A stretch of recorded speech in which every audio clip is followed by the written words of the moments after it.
Ramakrishna শরণম YouTube চ্যানেলে সকল রামকৃষ্ণ ভক্তমণ্ডলীকে স্বাগত। আজকের পাঠের বিষয়, শ্রী রামকৃষ্ণের শিষ্যরা শ্রী শ্রী মাকে কি চোখে দেখতেন। জননীং শারদাং দেবীং রামকৃষ্ণম জগদ্গুরুম পাদপদ্মে তয়ো শ্রিত্বা প্রণমামি মুহুর্মুহু। শ্রী রামকৃষ্ণের শিষ্যরা শ্রী শ্রী মাকে যে কি চোখে দেখতেন তা আমরা কল্পনাও করতে পারবো না। স্বামীজি মাকে জ্যান্ত দুর্গা বলতেন। স্বামী ব্রহ্মানন্দ বলেছেন, মার কাছে ব্রহ্মজ্ঞানের চাবি। স্বামী প্রেমানন্দ বলেছেন, তোমরা সীতা, সাবিত্রী, বিষ্ণুপ্রিয়া, শ্রীমতী রাধারানী এদের কথা শুনেছ, মা যে এদের চেয়েও কত উঁচুতে উঠে বসে আছেন। স্বামী শিবানন্দ বলেছেন, তিনি কৃপা করে এইটুকু বুঝিয়ে দিয়েছেন যে তিনি সাক্ষাৎ জগন্মাতা। স্বামী অদ্ভুতানন্দ বলেছেন, মাকে কি মনে করি জিজ্ঞাসা করছ, তিনি মা লক্ষ্মী, আবার কখনো তিনি মা সীতা।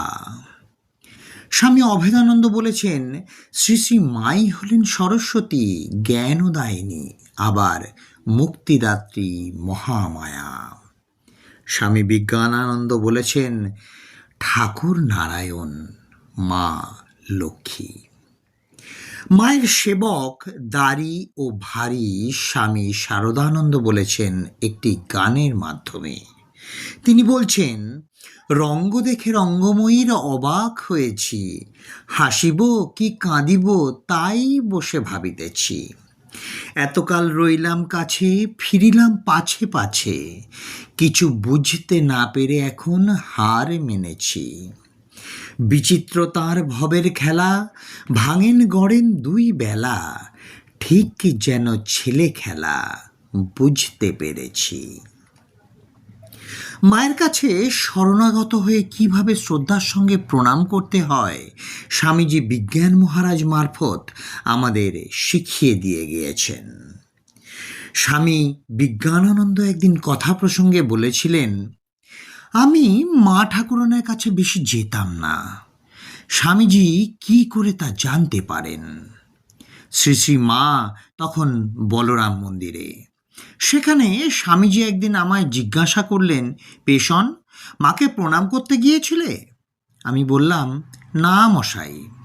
স্বামীজি বললেন, সে কি, এখনই যাও, মাকে প্রণাম করে এসো। তাই শুনে আমি তোমাকে প্রণাম করতে গেলাম। মনে মনে ভাবছি, কোনো প্রকারে ঢিপ করে একটা প্রণাম করে চলে আসব।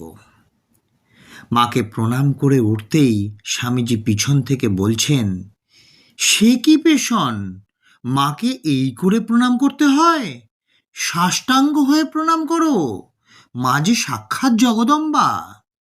বলেই তিনি সাষ্টাঙ্গ হয়ে মাকে প্রণাম করলেন। আমিও মাকে আবার সাষ্টাঙ্গ হয়ে প্রণাম করে তবে চলে আসি। আমি কিন্তু ভাবতেই পারিনি যে স্বামীজি আমার পেছন পেছন আসবেন।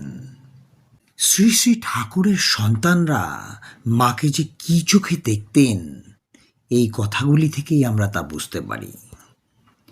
আজকের পাঠের তথ্যসূত্র, ধ্যানলোকে শ্রী শ্রী মা সারদা দেবী, স্বামী চেতনানন্দজি মহারাজ। জয় মা সারদা, জয় মা সারদা, জয় মা সারদা। জয় ঠাকুর রামকৃষ্ণ পরমহংসদেব, জয় স্বামী বিবেকানন্দ মহারাজ।